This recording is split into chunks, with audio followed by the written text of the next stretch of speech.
It all started with a man named George. One of the creative visionaries of our time.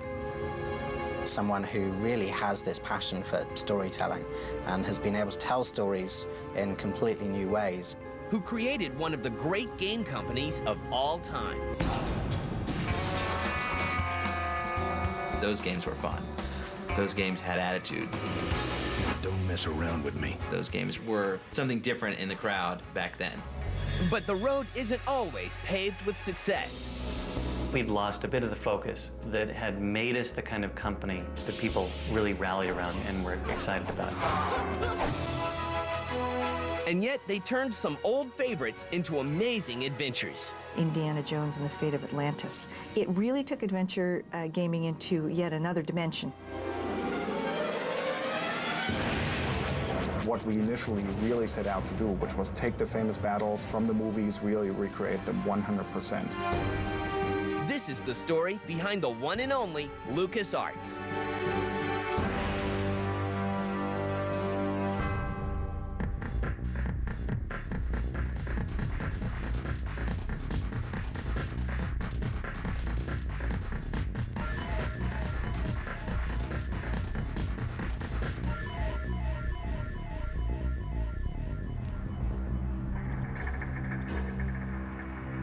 In 1977, George Lucas unleashes Star Wars upon the masses. The film is a blockbuster and changes the face of entertainment. 5 years later, George looks to expand into something beyond movie making. He wanted something that would allow for an interactivity to be brought to either Star Wars properties or original game properties. He had a clear vision about wanting to bring in an interactive element into entertainment. That something turns out to be the business of making games. The company was founded when George wanted to get into games, and we had a venture with Atari at the time to produce some games on the Atari VCS console. The Lucasfilm Games Group is created in 1982, next door to special effects powerhouse Industrial Light and Magic. We started out developing games in the early days for the Commodore 64, the Amiga, the Atari ST, and then eventually the IBM PC. We diversified from there to the early console games, the 8-bit games, 16 and 32. When Lucas Games was first founded, actually 2 games were produced, the first being Ball Blazer.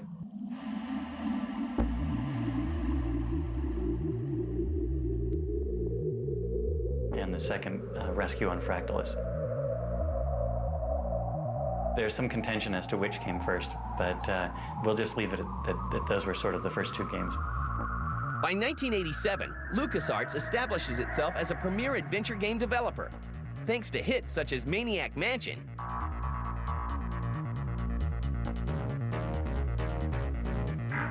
and The Secret of Monkey Island, 2 games designed by Ron Gilbert. Ron was sort of in charge of the design and the story as a whole, and we were helping him sort of flesh it out and brainstorm things, and everybody was contributing puzzle ideas here and there.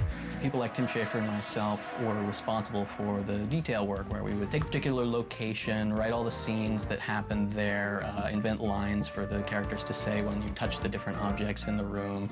There was some programming involved, some blocking of the characters where they're going to walk. Many hats, many hats.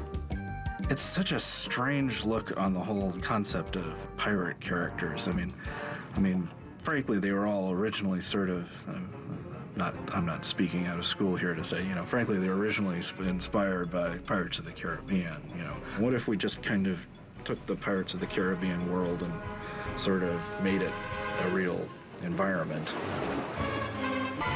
The Secret of Monkey Island puts you in the role of the unstoppable and unlikely hero named Guybrush Threepwood. Guybrush Threepwood is like you, only less so. He's the ultimate kind of loser with a good heart. He has one goal in life, and just seems like whenever he has a success, it always somehow gets turned into a defeat. The nebbish pirate character of Guybrush Threepwood, sort of taking this pirate wannabe guy and sort of putting him through his comic paces.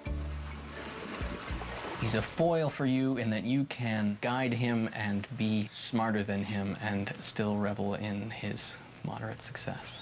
The results are comedy gold. The Secret of Monkey Island wins rave reviews. One of the hardest things to do in a game is get humor across, because as the game creator, you can't control the pace of the game, and so much humor depends on pacing.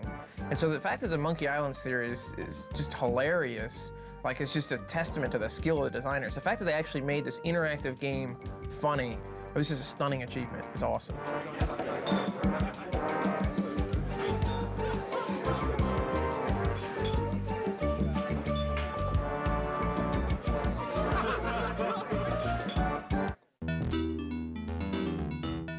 One year later, Monkey Island 2, LeChuck's Revenge, is released. Well, trying to recreate the magic was not all that hard. I mean, it was easier, if anything. Okay, do that again. Do it better for less money.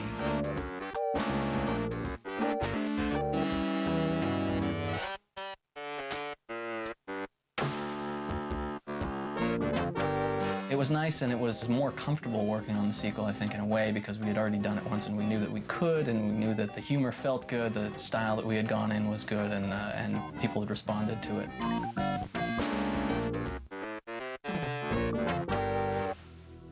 And Lucasfilm Games becomes LucasArts. Lucasfilm Games was a division of Lucasfilm Limited, but we outgrew ourselves. We grew from a band of about 25 individuals to about 100, 150, and at that point in time, we moved off the ranch and established ourselves as a separate company. We were then part of LucasArts Entertainment Company, and we've sort of carried that name, a logo was developed, and that's how the entity was born. LucasArts adventure games make their mark, but the real adventure begins when they revive an old archaeologist.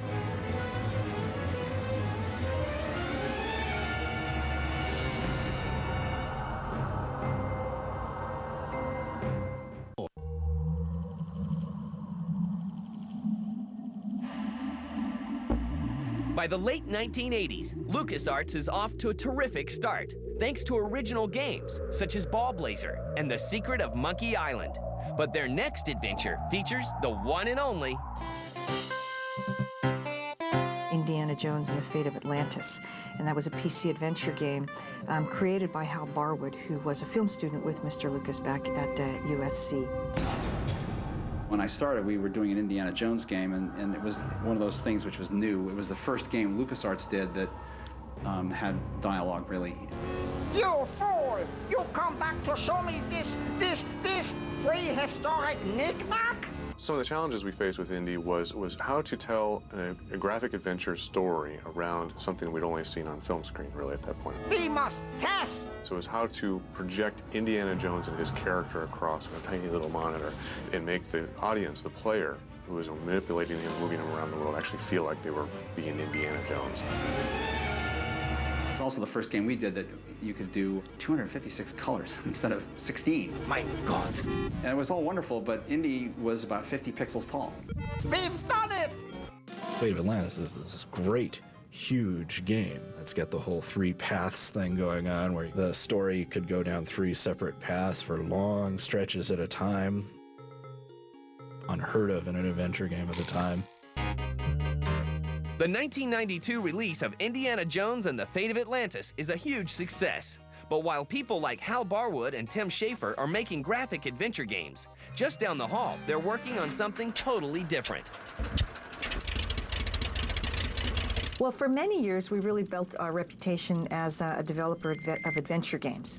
And then we diversified beyond that to a line of flight simulators.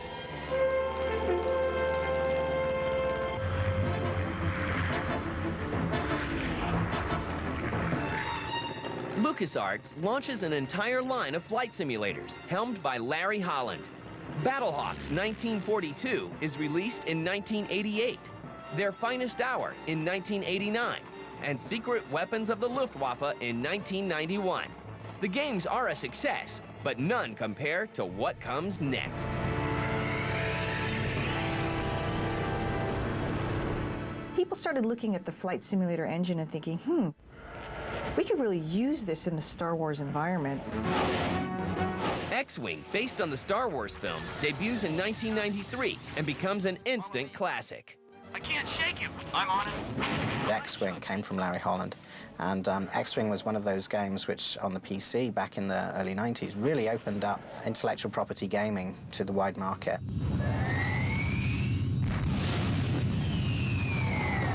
I think the technology had to catch up a little bit so that there was a sense of realism when you climbed into the cockpit and flew around in an X-Wing. X-Wing, the series, really accomplished this and really put us on the map in PC games. It was a leading game, top 10 for over 9 months on the charts. And then we followed that up with Rebel Assault, which was our second Star Wars game and our first PC CD-ROM game. X-Wing gets a sequel called TIE Fighter, and Rebel Assault is followed up with Rebel Assault 2, The Hidden Empire. They were very different games. One was an action arcade game, one was a flight simulator game. I'm going down! They put us on the map with PC games that were innovative and things we'd never done before. And then they established Star Wars in the gaming space that had never been established before.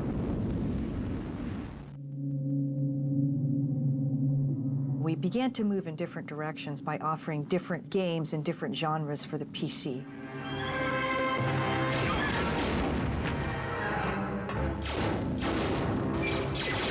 So when we started with early adventure games, we continued to create a line of adventure games and a line of flight simulators.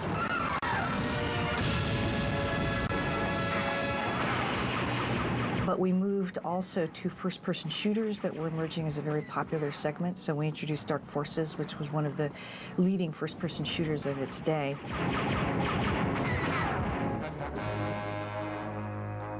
Meanwhile, LucasArts continues to create great adventure games, such as Sam and Max Hit the Road and Day of the Tentacle, both released in 1993. Sam and Max, it's the absurdity of the characters. They're not wacky like Ren and Stimpy per se. They have a sort of slightly more biting sensibility to them.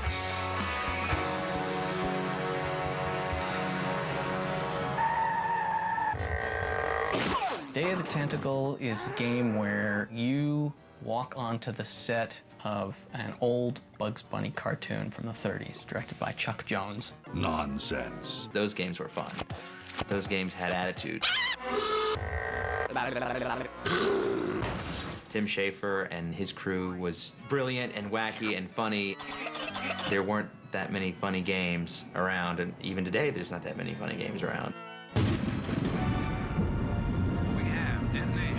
In 1995, The Dig. You see anything unusual? And Tim Schafer's Full Throttle are launched. What really drew me into it was just the idea of playing this big biker guy. This was really cool, you know. Come on, kitty! Let's get down! Don't think I'll ever get the chance in my life to really run a biker gang and to do some of the things that you get to do in that game. But being able to vicariously do it. I fixed your door. I thought it had a great art style, and it's amazing when you get it running in a modern Windows machine, which can be tricky in and of itself. You know what might look better on your nose? What?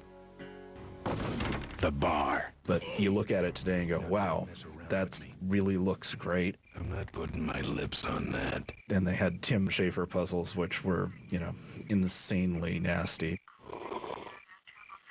But that's Tim for you. Hey, who's that down there in the yard? It's him. Graphic adventures were a big part of the foundation of modern gaming. They attracted a lot of people into gaming that were previously alienated. Humor appealed to a wide audience. But isn't that illegal? Not back then, it wasn't.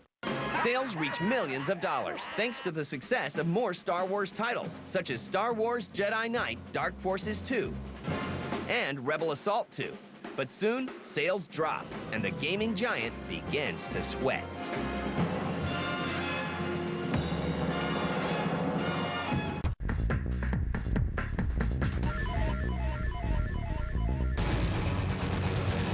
After the 1995 release of Full Throttle, LucasArts is riding high, but the next few years see a decline in sales.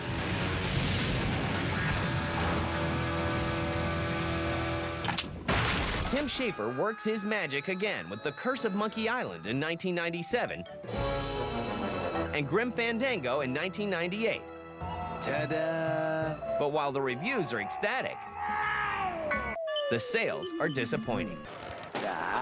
Popped another one. Lousy, bony fingers. And the adventure game market has always been this niche market where you can depend on N number of people, but getting that to 5 times N is, you know, really difficult. The quality of our games had fallen off a bit.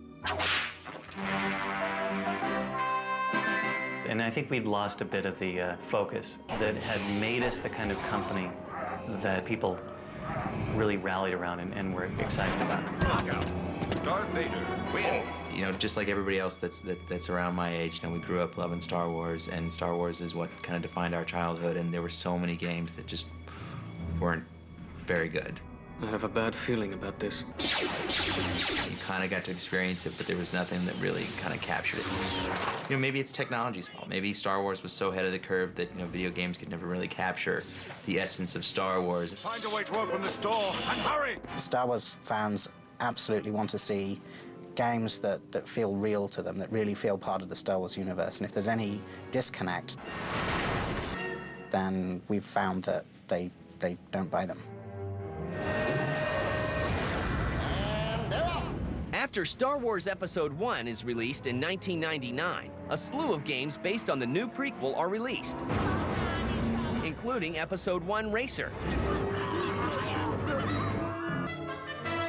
and Obi-Wan. But very few are as successful as LucasArts' previous games. To get their games back on track, LucasArts makes some key changes.